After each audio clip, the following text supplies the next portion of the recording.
Welcome back. In this video, I'm going to show you how to put together an entire picture for our Henri Rousseau jungle composition. In the last couple videos, we learned a variety of trees and we learned a variety of different animals. Now what we're going to do is we're actually going to kind of stitch those all together into a kind of imaginary landscape, just like Henri Rousseau did. If you remember from our learning about him, he went to the Arboretum and the zoo in Paris, and he learned how to draw things separately, and then he kind of made up the pictures in his head. So you can kind of see our palm tree, our orange tree, our Y tree, the banana tree, and then we have some big trees here on the side that kind of frame our whole picture. Then likewise, we've got all of our animals. We've got the monkey, the tiger, the giraffe, and our bird hiding up here in the tree. So we're going to stitch these all together. Now, the artistic choice you have is kind of where you put things. I'm going to be drawing them in a certain spot, and you can either put them in that same spot or you could put them somewhere else. You could flip them around. You could turn the giraffe the other way or make the bird tail longer. The artistic skill is that I'd like you to have and include all of the things that we put in to our picture. So if you think about it, here's the kind of drawing, like the underground or the underlaying drawing of what we're doing. And you can notice that there's a lot of overlapping and it all gets very confusing. So please try to follow along, erase when necessary so that you don't that you're not confused of where things should belong. And what we'll do is we'll kind of get started with just a clean sheet of paper. It should be an 80-pound piece of paper because we will be painting on this later. So make sure it's an 80-pound piece of paper, and then put your name on it. Write your name very clearly so when we pass this out we know who it belongs to, and then write your grade. Let's say it's grade 2, and then write your teacher's name. And that would be your homeroom teacher. Then flip your paper over and we'll get started. You should have a pencil and you should have an eraser because you'll need to erase as we move along. Alright, we're going to start with two wiggly lines. One is going to be about in the middle of your paper. So if you think about your paper, you know, the top half and the bottom half, you want it about right in the middle. And you want it to be just a little wiggly. And this is going to be our horizon line. The horizon line is where the sky and the ground meet. So this part's going to be the sky and this part's going to be the ground. Then we're going to kind of put in the foreground, and that's where those big leaves are. So we're going to make another wiggly line kind of like this, just to kind of define where our big leaves are. And if I pull my painting back in, you can see the big leaves down here, and you can see the horizon line right in the back there. Okay, so we're going to get started by first doing our Y tree. Now I'm going to put my Y tree on this side, just like my original picture. I'm going to make my wiggly branches, and I'm going to make them go up pretty high. And I'm going to make my wiggly branch over here, and I'm going to make it go up pretty high. Okay, then I'm going to take my long U shape like this to make my Y of the Y tree. Okay, then I'm going to draw the crown. I'm going to start about here, and I'm just going to kind of wiggle a line all the way around. Remember, this should be an organic shape. It shouldn't be geometric and square. And notice how tall my tree is. It goes almost up to touch the top of my paper. We don't want little bitty trees this tall. We want it really nice and tall. So make sure it's nice and tall. Then I'm going to put on some branches. Okay, they can be curvy, they can be zigzaggy, as long as you've got a few branches.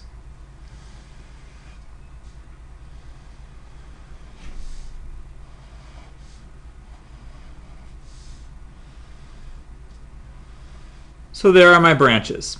Then I'm going to draw a couple little tufts of tree, like greenage right in front here, just like we learned how to do when we learned our trees. But since I've got so much of a bigger tree now, I'm going to draw 5. Okay, and that's kind of what it should look like. Now I'm going to go back with my eraser and erase the horizon line that's inside there, and erase some of the branches that are behind my tree tufts so that you just see the kind of tree tuft in the front.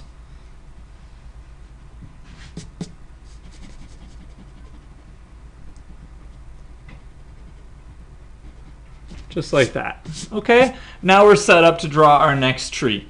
The next tree we're going to draw is the palm tree, and I'm going to draw it right here, and I'm going to curve it around to the side. All right, we want all of our trees to kind of start in this middle ground and go up, correct? So I'm going to start about here, and I'm going to curve my palm tree this way, and I'm going to curve my second line up this way to the point. All right, and this palm tree is kind of bending over pretty well. Then we're going to do 5 branches, just like we did for our preparatory drawing. We're going to do 1, 2, 3, 4. I'll take another number 5 that way. Okay. Now we did the texture next. So before I get to the texture, I'm just going to erase my horizon line here. Okay, so that's not in the way. And remember, you start at the bottom corner either way, diagonal line to the opposite side. Then in the middle of that diagonal line, go diagonal to the other side. And then from that middle, diagonal, diagonal, diagonal, diagonal. And just keep doing that pattern, trying to keep your diagonals, you know, truly diagonal from the edge of the tree. So your diagonals are going to shift just a little bit as your tree branch or as your tree trunk changes direction a little bit. Okay, I'm going to just speed that up.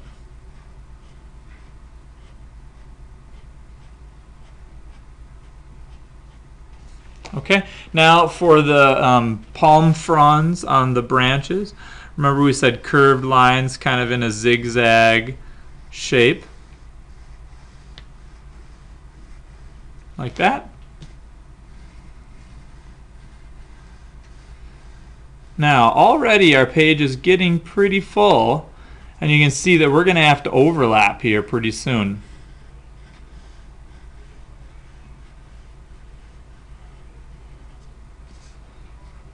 So finish off the zigzags of your palm leaves.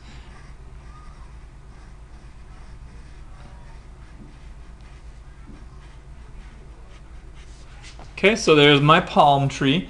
Now I'm going to start my banana tree, kind of right over here.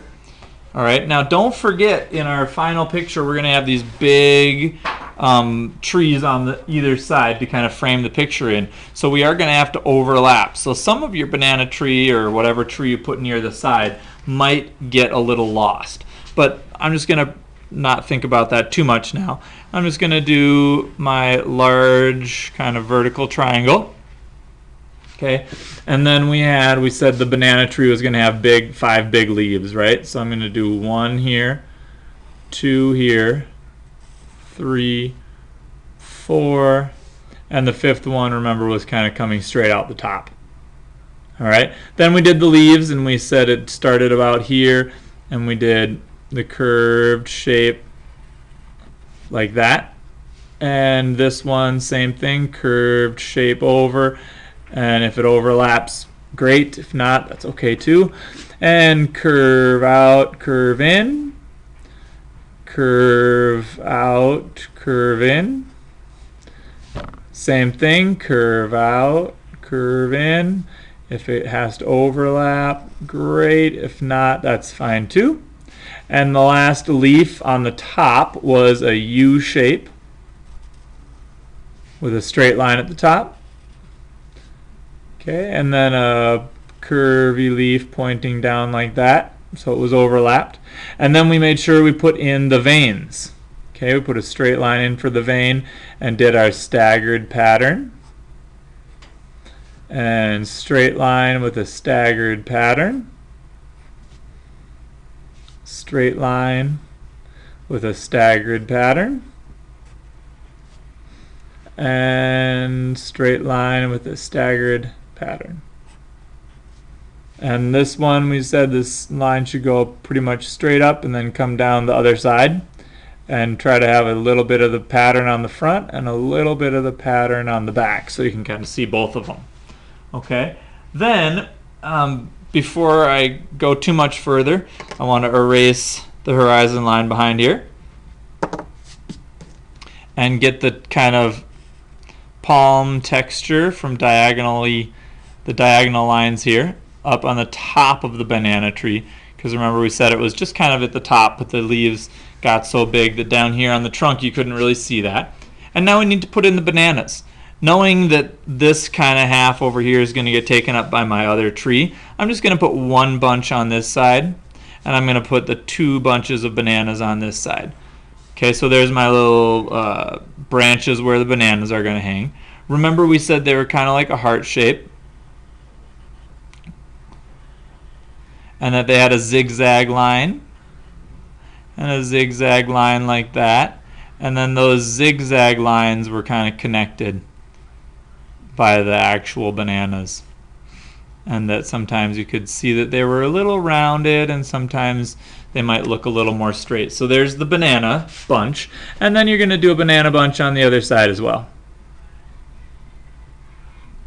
And don't forget the zigzags on it. And if it overlaps behind your leaves, that's okay. If it doesn't, that's fine too.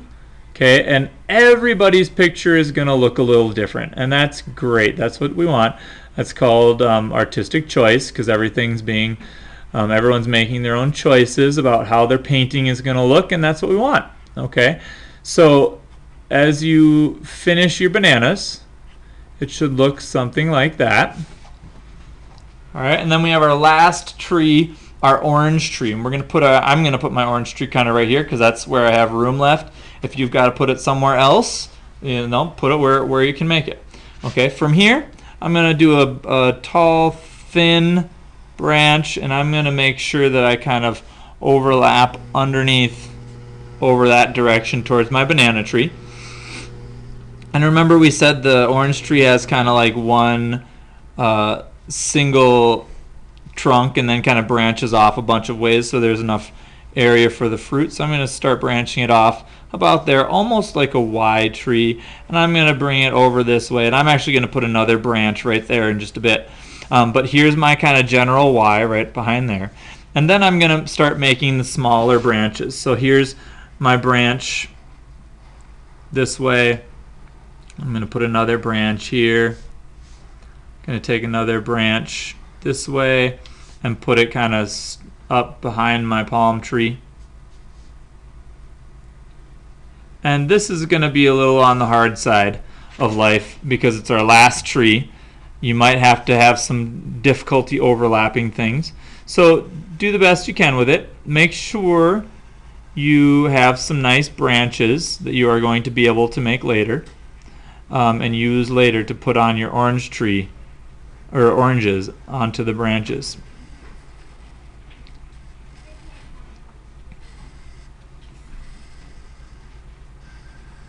Now, if you get confused, you can always look back at the trees we've already made, all right, and take some of those ideas from your other trees and make those, make those more of a part of your tree.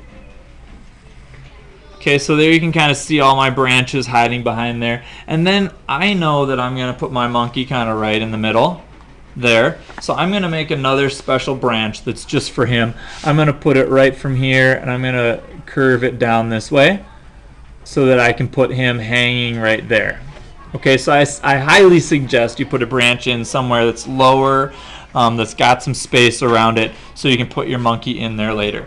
One thing I did forget already is I forgot to put the little coconuts on. So I'll just draw 3 little circles. 1, 2, 3. So we have our coconuts there. If you want coconuts on yours, that's fine. If you want them to be a date palm, that's fine as well. So that kind of concludes our 4 main trees in our Henri Rousseau picture.